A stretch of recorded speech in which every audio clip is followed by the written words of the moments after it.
سیدنا حبیبنا و شفیعنا مولانا و ملجأنا و مأوانا محمد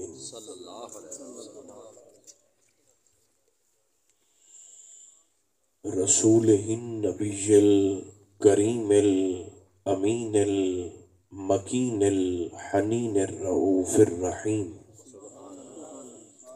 وعلى آلہ الطیبین الطاہرین وعلى صحبہ اجمعین اما بعد فأعوذ باللہ من الشیطان الرجیم بسم اللہ الرحمن الرحیم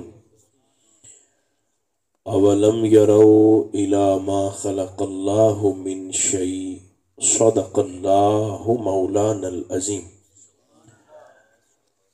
درود کی تلاوت فرمائیں تاکہ محفل میں بہار آئے۔ الصلاۃ والسلام علیک یا رسول اللہ، الصلاۃ والسلام علیک یا حبیب اللہ، الصلاۃ والسلام علیک یا رحمۃ للعالمین وعلی آلک و اصحابک سیدی یا شفیع المذنبین۔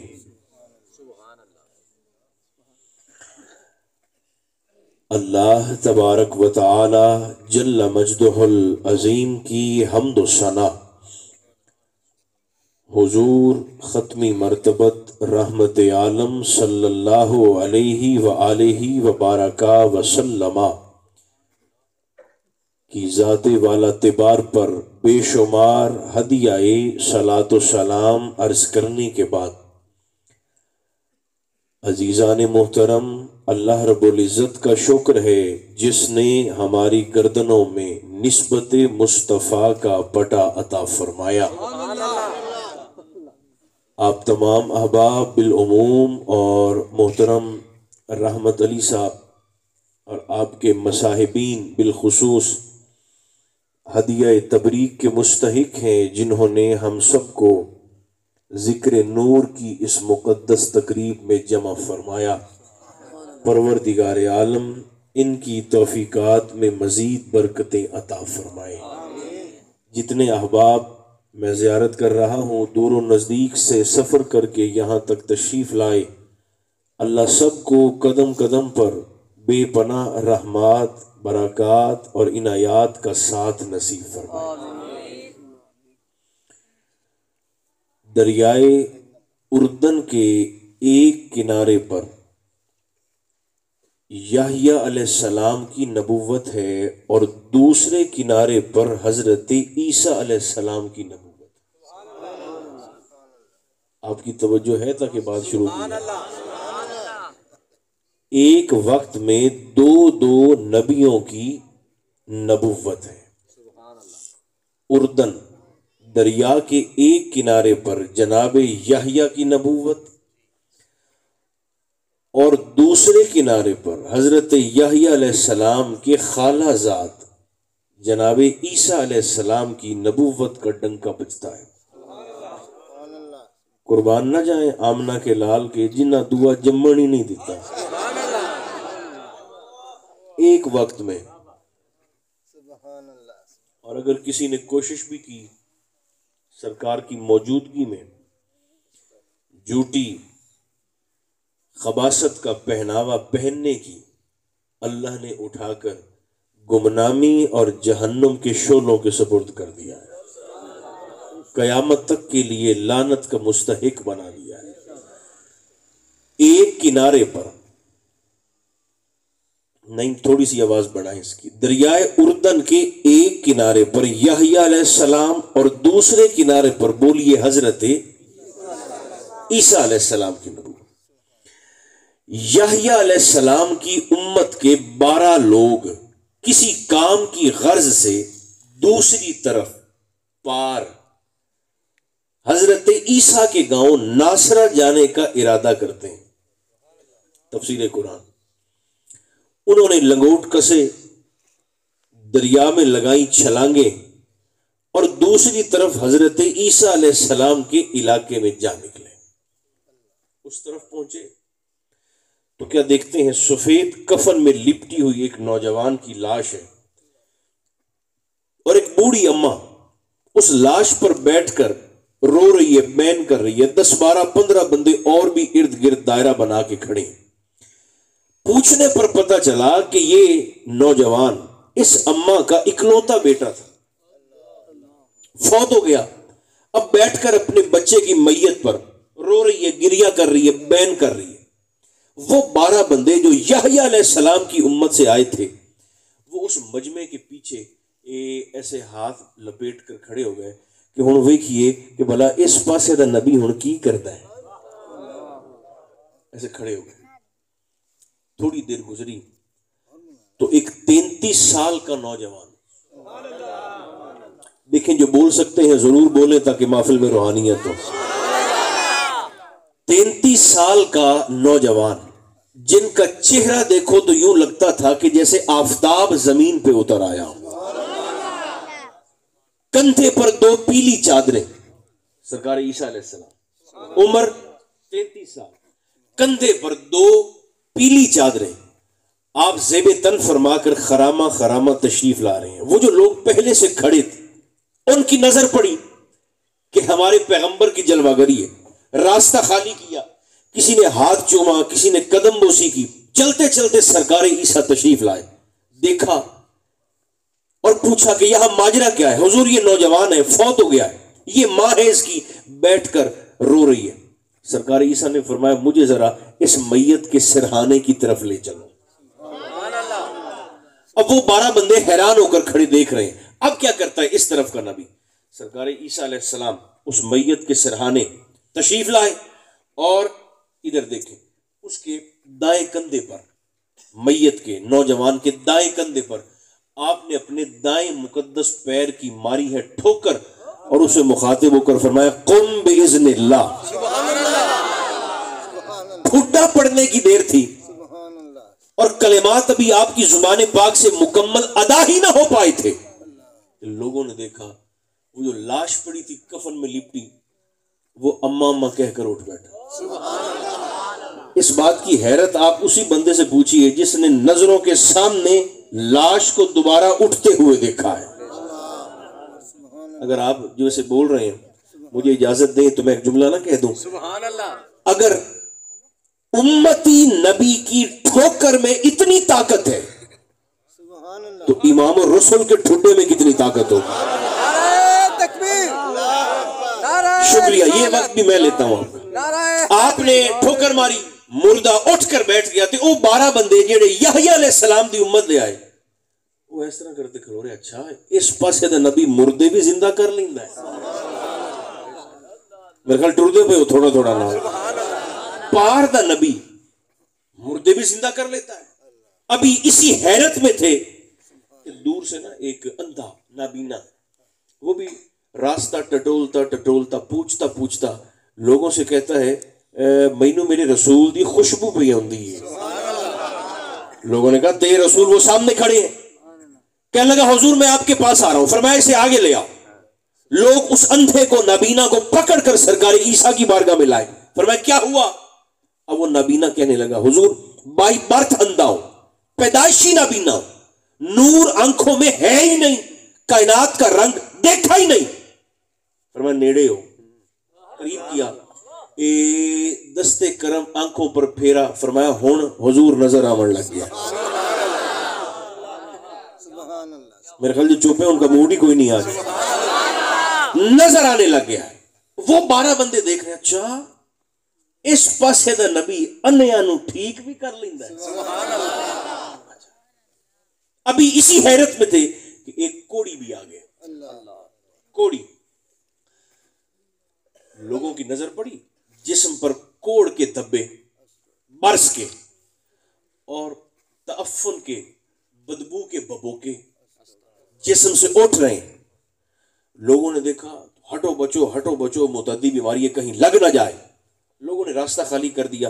وہ کوڑی برس زدہ سیدھا چلتا چلتا سرکار کی بارگاہ میں، سرکار عیسیٰ کی بارگاہ میں آ رہا ہے، قریب آیا، رو پڑا. حضور آپ نے دیکھا ہے لوگ کتنی نفرت کرتے ہیں، میرا اختیار ہی کوئی نہیں، کوڑی ہوں، برس زدہ ہوں، جسم سے بدبو اٹھتی ہے، لوگ بھاگ جاتے ہیں، برادری چھوڑ گئی. فرمایا نیڑے ہو. قریب آیا، آپ نے ایسے دستے کرم پھیرا، فرمایا ہون حضور خیر ہو گئی ہے. جب وہ 12 بندے جنہوں نے یہ تینوں منظر اپنی آنکھوں سے دیکھے نا، مردہ زندہ ہو گیا، اندھا ٹھیک ہو گیا، کوڑی شفا یاب ہو گیا. انہوں نے کام تو کیا ہی کرنا تھا اپنا، انہاں کسے لنگوٹ واپس ماریاں چھالاں تے سرکار یحییٰ دے کول جا نکلے تے ہاتھ جوڑ دے عرض کر دے سرکار تساں بھی نبی ہو. فرمایا تمہیں کوئی شک ہے؟ انہوں نے کہا نہیں حضور شک نہیں ہے، آپ کا کلمہ پڑھا ہے. فرمایا تو پھر یہ سوال کیوں؟ یاد رکھنا وہ نبی ہی کیا جسے لوگوں کی نیت کا پتہ نہ چلے. فرمایا پھر یہ انداز کیوں؟ وہ کہنے لگے حضور ہم پار گئے تھے، پار دوسری طرف تے حضور اس پاسے دا نبی مردے بھی زندہ کردا ہے، انہیاں نو ٹھیک بھی کردا ہے، کوڑیاں نو شفا بھی دیندا ہے. ابھی وہ کلمات ادا کر رہے ہیں، سرکار یحییٰ نے فرمایا علیہ السلام جلدی سے کاغذ قلم لاؤ. لوگ گئے کاغذ قلم لے کر آپ کی بارگاہ میں حاضر. سرکار یحییٰ نے خط لکھا حضرت عیسیٰ کے نام، اپنے خالہ زاد کے نام، اور آپ کا پہلا ہی جملہ آپ فرماتے ہیں میرے بھائی یحییٰ علیہ السلام فرمایا میرے. پتہ نہیں لوگوں کو یہ غلط فہمی کب سے ہو گئی اور کہاں سے ہو گئی. یاد رکھنا نبی نبی نو بھائی آکھ سکتا ہے، مولوی نہیں آکھ سکتا. مولوی تو چیئرمین کو بھائی نہیں کہہ سکتا، اس نے جوتے کھانے. وہ تو ایم پی اے کو بھائی نہیں کہہ سکتا، نبی نبی کو بھائی کہہ سکتا. آپ نے لکھا میرے بھائی میری امت کے کچھ لوگوں کو یہ شک ہو گیا ہے، میرے کچھ امتی ڈاؤٹ فل ہو گئے، شک ہو گیا ہے. آپ مردوں کو زندہ کرتے ہیں، آپ اندھوں کو ٹھیک کرتے ہیں، کوڑیوں کو شفا یاب کرتے ہیں.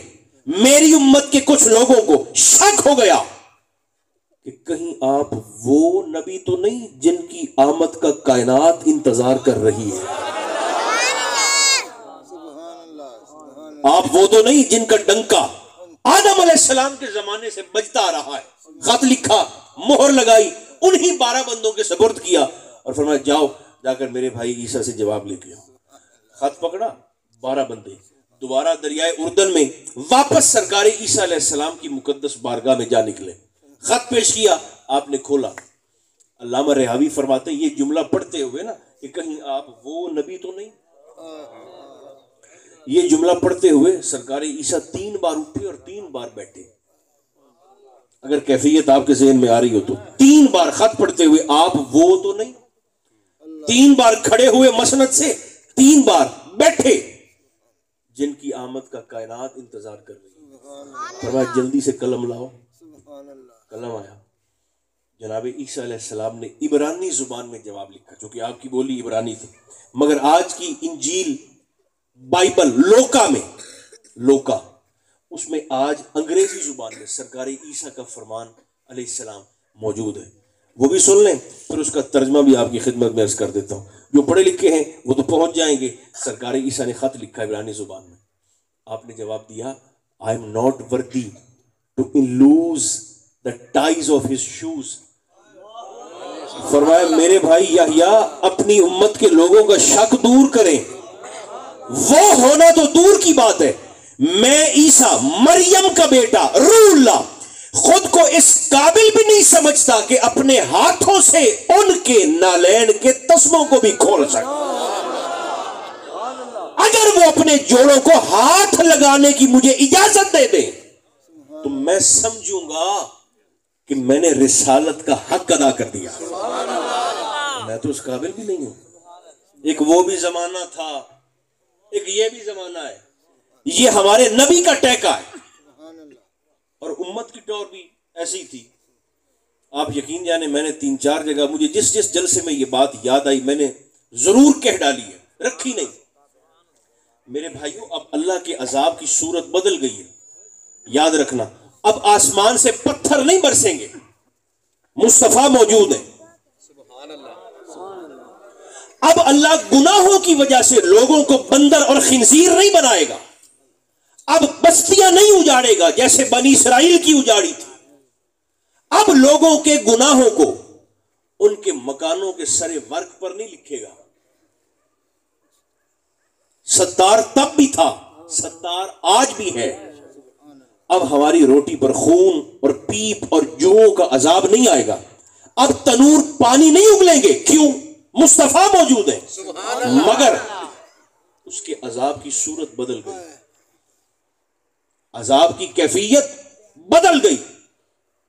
من حیث القوم، میں اور آپ، یہ عذاب نہیں تو اور کیا ہے کہ پاکستان زرعی ملک ہے، 80% میرے پاکستان کا خرچہ زراعت سے چلتا ہے۔ فصل ہو تو مارکیٹ چلتی ہے، فصل ہو تو بازار چلتے ہیں، فصل ہو تو تاجر برادری کی دکانیں چلتی ہیں۔ 80% میرا ملک زرعی ملک ہونے کے باوجود آج چاہیے تو یہ تھا کہ ہم پورے ایشیا کو اناج دیتے، پورا بر اعظم ایشیا ہم سے اناج لیتا، مگر ہماری کیفیت کیا ہے؟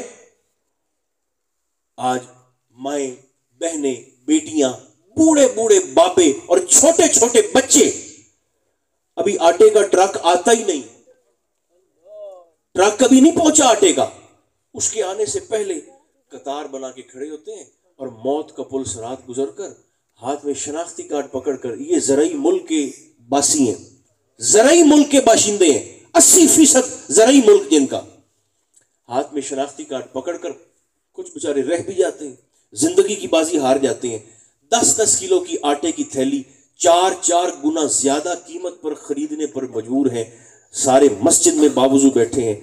بتائیے یہ رب کا عذاب نہیں قوم پر تو پھر اور کیا ہے؟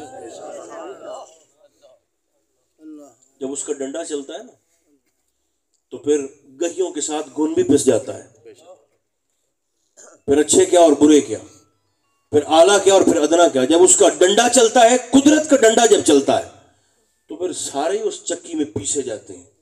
ایک وہ بھی زمانہ تھا کہ سرکار موسیٰ علیہ السلام نے عرض کیا، مولا میں نے اپنی کتاب میں ایسی امت کا ذکر پڑھا ہے جن کے گناہوں کی سزا تو انہیں دنیا میں نہیں دے گا،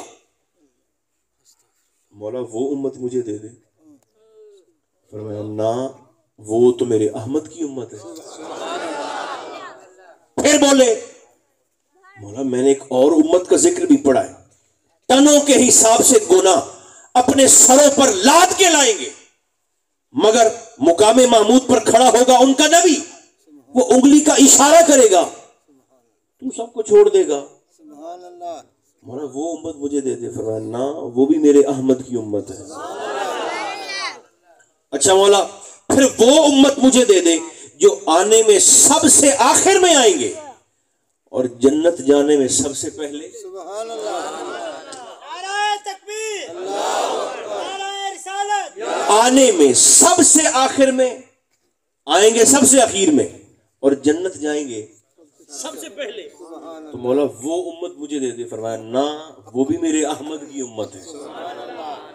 اب جب احمد کی امت، احمد کی امت، احمد کی امت بار بار یہی جواب سنا تو سرکار موسیٰ علیہ السلام نے تاج کلیمی اتار کر طور کے پہاڑ کے پتھر پہ رکھا اور کہنے لگے مولا اگر یہ ساری صفات احمد کی امت کی ہیں تو پھر یہ کلیمی کا تاج تو لے لے، مجھے بھی اسی احمد کی امت میں شمار کر دو۔ ایک وہ بھی ٹیکا تھا ہمارا، ٹیکا وہ والا آج بھی ہے، مگر ہم نے اپنے ہاتھوں سے اپنا گڑھا کھو دیا، آپس میں لڑ لڑ کے مر گئے، مذہبی طور پر بھی، سیاسی طور پر بھی، معاشرتی طور پر بھی، معاشی طور پر بھی۔ اور کچھ پھر ہم جو اہل سنت کے لوگ ہیں خاص طور پر، ہماری آپس کی مصیبتیں نہیں جاتی، آپس کے جھگڑے ہی ہمارے فسادی، آپس کے ہی دنگے ختم نہیں ہوتے، آپس میں ہی ہماری بدنیتیاں ختم نہیں ہوتی۔ آپ یقین جانیں یہ چیز اہل تشیع میں بھی ہوگی مگر اتنی نہیں ہے جتنی مار اہل سنت کو ہے۔ ہوگی دیوبندیوں کے اندر بھی، اہل حدیث بھی متاثر ہوں گے اس چیز سے، لیکن اس بدنیتی کے نشے نے سب سے زیادہ متاثر اہل سنت کو کیا ہے، اہل سنت کو۔ لہٰذا اس بات پر بھی دھیان دیں کہ ماضی کیا تھا اور ہمارا حال کیا ہو گیا۔ یہ جو اس طرح کی محافل ہوتی ہے نا، انہیں رسم نہ سمجھا کریں۔ یہ ایسے نہیں رسمی کارروائی ہے کہ ٹھیک ہے محفل سج گئی، وہ 4 بندے آ گئے، سنانے والے سنا کے چلے گئے، وہ بھی سنا کے چلے گئے، ہم بھی سن کے چپ کر کے آ گئے۔ نہیں، اگر سرکار کی کسی ایک بات کا نور میری زندگی میں آ جائے تو یقین جانے 4 گھنٹے میرا محفل میں بیٹھنے کا مقصد پورا ہو جائے۔ اب آخری باتیں جو میں نے آپ کی خدمت میں دوران خطبہ آیت کریمہ تلاوت کی، اللہ فرماتا ہے میں نے جس شے کو، میں نے جس چیز کو شے سے بنایا ہے، میں نے جس چیز کو شے سے بنایا ہے، تم دیکھو گے کبھی اس کا سایہ دائیں طرف جھکتا ہے، کبھی اس کا سایہ ڈاکٹر صاحب بائیں طرف جھکتا ہے۔ تھوڑی سی بات شاید مشکل ہو جائے مگر آپ توجہ فرمائیں گے۔ اللہ فرماتا ہے میں نے جس چیز کو شے سے بنایا ہے، کبھی اس کا سایہ بولے اور کبھی اس کا سایہ، جو مخلوق بنی ہے شے سے، اس کا تو سایہ کبھی دائیں جاتا ہے اور کبھی بائیں جاتا ہے۔ آپ سارے مسجد میں بیٹھے ہیں تو فیصلہ خود ہی آپ فرما لیں، اور جو ہے ہی بے سایہ، جو شے سے بنا ہے اس کا تو سایہ کبھی دائیں کبھی بائیں، اور جو ہے ہی بے سایہ، اسے اپنے جیسا سمجھنے کی غلطی نہیں کرنی چاہیے۔ نہیں، میں مثال دے دیتا ہوں۔ آدم علیہ السلام بنے مٹی سے، آدم کے بننے سے پہلے مٹی موجود تھی۔ 4 بندے بولو جڑے بول سکتے ہو۔ فرشتے ملائکہ بنے نور سے، فرشتوں کے بننے سے پہلے نور موجود تھا، مٹیریل تھا تو فرشتے بنے، مٹی تھی تو آدم بنے۔ جنات کو اللہ نے خلق فرمایا آگ سے، نار سے، جنوں کے بننے سے پہلے آگ تھی تو جن بنے۔ یہ اندر سے اٹھائیں قرآن اور رکھے سر پر اور مجھے بتائیں محمد سے پہلے کیا تھا صلی اللہ علیہ وسلم۔ آدم سے پہلے مٹی تھی، فرشتوں سے پہلے نور تھا، جنوں سے پہلے آگ تھی، مصطفیٰ سے پہلے کیا تھا؟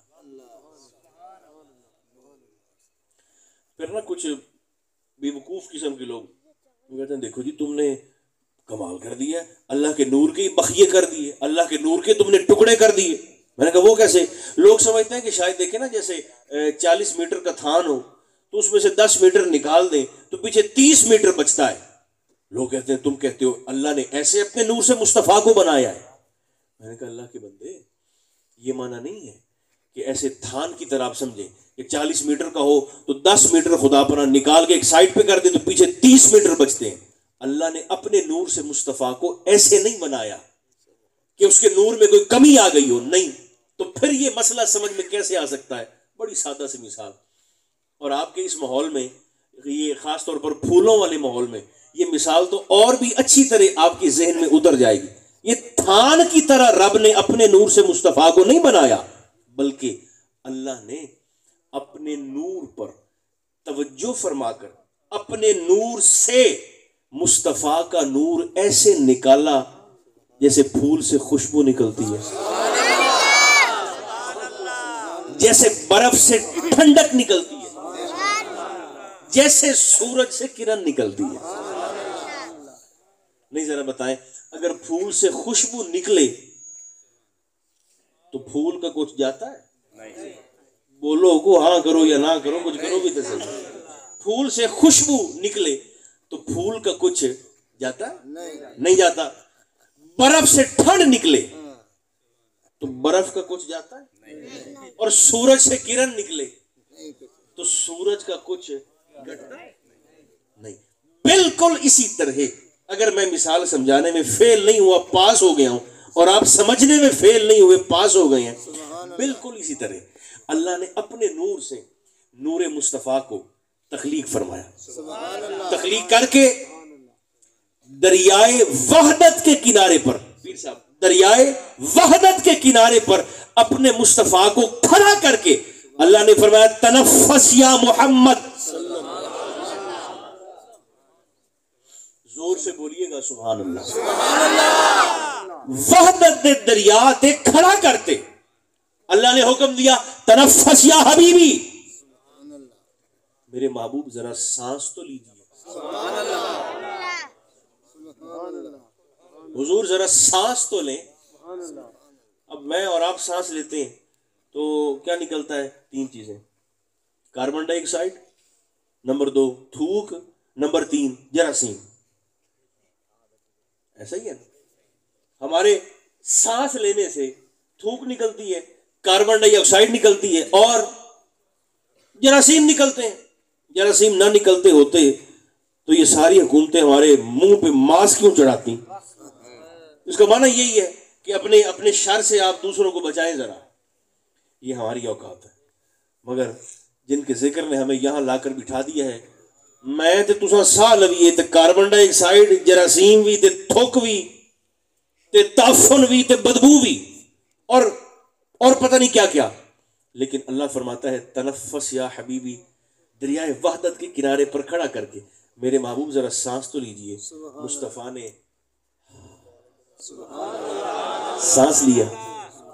ثم بجست منہ عیون الارواح، حضور سانس لیتے گئے، اللہ مصطفیٰ کی سانس سے روحوں کو بناتا گیا.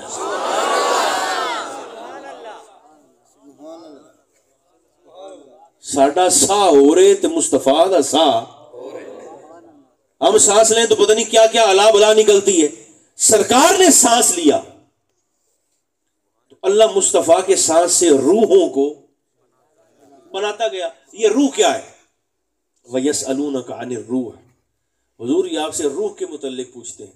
قُلِ الرُّوحُ مِنْ أَمْرِ رَبِّي، آپ بتائیے روح میرے اللہ کا امر ہے. میں ایک جملہ کہہ دوں محبت سے، اللہ کرے جو جاگ رہے ہیں وہ سمجھ پائیں اور پھر زبانیں بھی کھول پائیں عظمت مصطفیٰ کے لیے. روح ہے اللہ کا امر. بولیے روح اللہ کا، روح ہے اللہ کا امر. جس کی سانسوں سے اللہ کا امر نکلے اسے محمد کہتے ہیں. جس کی سانسوں سے اللہ کا امر نکلے. حضور سانس لیتے گئے، اللہ روحوں کو تخلیق کرتا گیا، روحیں بنتی گئیں. وہ جب تنہا تھا نا، تنہا جب کچھ بھی نہیں تھا تو یوں سمجھے کہ اس کی ذات مقدسہ پر اس کی صفات کے 99 پردے تھے. پتہ نہیں ہو یا میرے خیال ٹول ڈر گئے ہو. اس کی ذات پر صفات کے 99 پردے تھے. تو اس بے نیاز نے ارادہ کیا کہ میں کسی ایسے کو بناؤں جو مجھے دیکھ کر بتائے کہ میں کیسا لگ رہا ہوں. جو مجھے دیکھے اور مجھے دیکھ کر بتائے کہ ہم کیسے لگ رہے ہیں. پھر اس نے کریمی فرمائی، اپنے انوار پر توجہ کی اور قوت ارادہ سے، بات شاید مشکل ہو گئی، قوت ارادہ سے نور مصطفیٰ کو تخلیق کیا. نہیں ٹھہر جائے گا. یہ بجلی یہ جب اپنے مرکز سے چلتی ہے تو بے پردہ ہوتی ہے. میرے خیال بے ہوش ہو گئے. بجلی اپنے مرکز سے جب چلتی ہے، مرکز سے، یہ جو اونچی اونچی بڑی بڑی تاریں آپ کو نظر آتی ہیں کھمبوں پر، یہ ساری بے پردہ ہوتی ہیں. کرنٹ ان میں دوڑ رہا ہوتا ہے، ٹھیک 11,000 وولٹ کی یا اس سے بھی زیادہ. وہاں سے چلتی ہے بجلی، مرکز سے چلتی ہے تو بے پردہ. اور جب یہ ہمارے ہاتھوں میں، ہمارے درمیان آتی ہے تو اس پر یہ پلاسٹک کا پردہ چڑھا دیا جاتا ہے. یہ بھی بجلی. بولو جڑے ویندے پے ہو، ہے یہ بھی بجلی اور ہے وہ بھی وہ جو 11,000 kV والی ہے وہ بھی بجلی، مگر محکمے والوں کو ترس آ گیا ہم پر. مثالیں سمجھانے کے لیے ہوتی ہیں، ورنہ میں واپڈا کے اندر کلرک نہیں ہوں.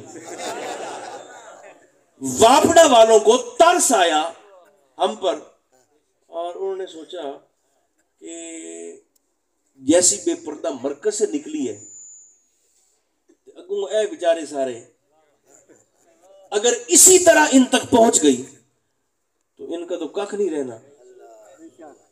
انہیں ترس آ گیا. مجھے نہیں پتا آپ واپڈا والا کس کو سمجھ رہے ہیں اور آپ مثال پتہ نہیں سمجھ رہے ہیں کہ صرف آپ ہنسی جا رہے ہیں. اس واپڈا والے کو رحم آ گیا ہم پر.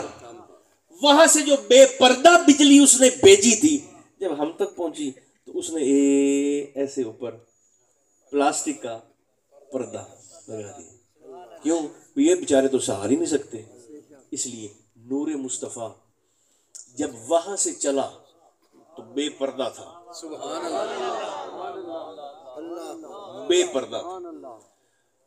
اب آگے تھے ہم جیسے مسکین، تو قدرت کو پیار آیا ہم جیسوں پر.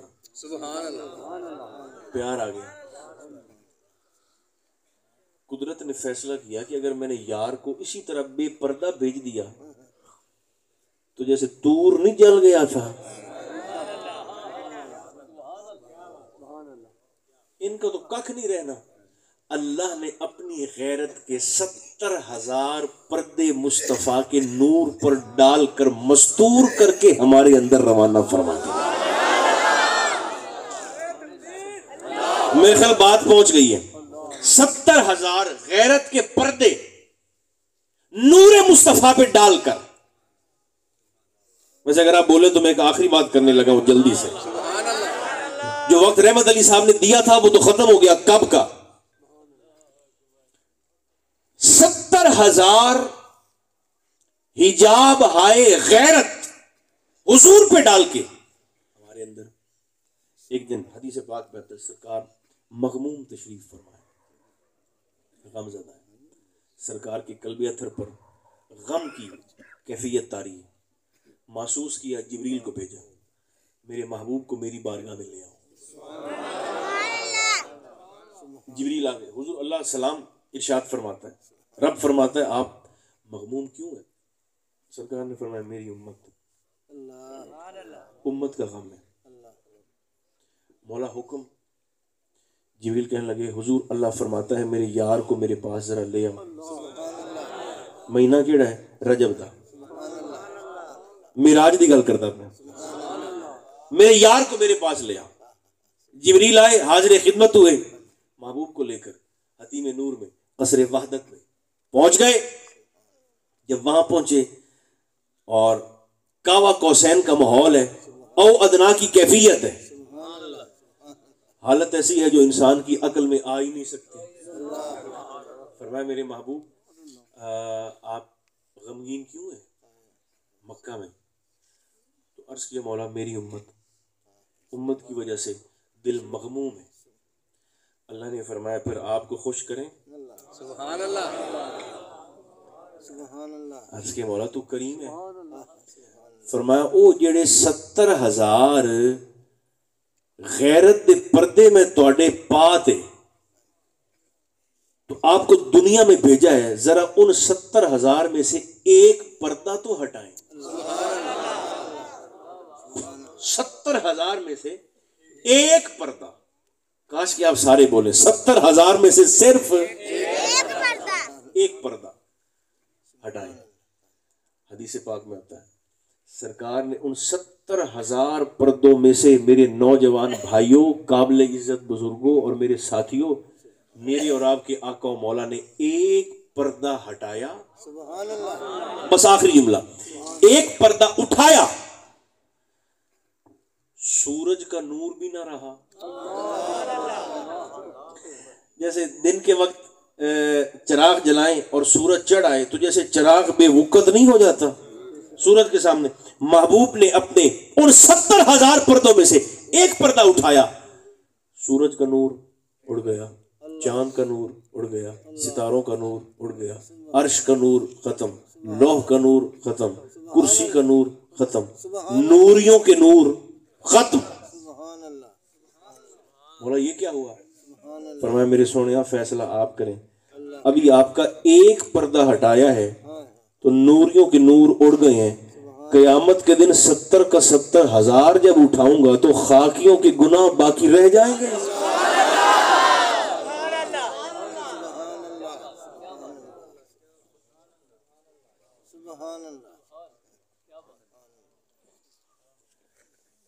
پھر زندگی وہی نہیں اچھی جو حضور پر درود پڑھتے ہوئے لے جائے. رمضان شریف بھی آ رہا ہے. سبحان اللہ. آ رہا ہے کہ نہیں آ رہا؟ سبحان اللہ. آ رہا ہے. رمضان تو آ رہا ہے, پتہ نہیں ہم میں سے کتنے اس کی طرف جا رہے ہیں. یہ بھی تو مقدر کی بات ہے. جی ویسے میں نے آپ سے نہیں پوچھتا چونکہ رات کافی ہو چکی ہے. ویسے میں نے بڑے بڑے سیانے بندوں سے, پورے جلسوں میں ہزاروں کا مجمع تھا, میں نے کئی دفعہ یہ سوال پوچھا ہے لوگوں سے, تو مجھے اس سوال کا جواب ہمیشہ نہ میں ملا ہے. میں سوال یہ پوچھتا ہوتا ہوں کہ آپ نے کبھی سنا ہے, بزرگوں سے پوچھتا ہوں جڑے عمر ہنڈائی بیٹھے ہیں, کہ آپ نے کبھی سنا ہے کہ کسی بندے نے رمضان کا روزہ رکھا ہو اور روزہ رکھنے کی وجہ سے اسے موت آ گئی ہو؟ تو لوگ کہتے ہیں جی نہیں ہم نے تو نہیں سنا. تو میں پھر کہتا ہوں کہ مطلب ہے کہ روزہ رکھنے نال موت نہیں پمدی, نہیں نا ہوتی. اچھا لیکن اگر روزے کی حالت میں موت آ بھی جائے تو اس سے بڑی معراج کی خوش قسمتی اور کیا ہو سکتی ہے کہ بندہ بابی سومی غدین نویت من شہر رمضان کہے حاصل پور میں اور افطاری جنت میں بیٹھ کے کر رہا. تو یہ تو پھر مقدر کی اور قسمت کی بات ہے. تو اللہ کا مہمان آمد ہے. اس کی قدر کتنے بندے ایسے تھے جو پچھلے رمضان میں ہمارے ساتھ تھے, اس دفعہ نہیں ہے, اور کتنے ایسے ہیں جو ابھی ہیں مگر ممکن ہے رمضان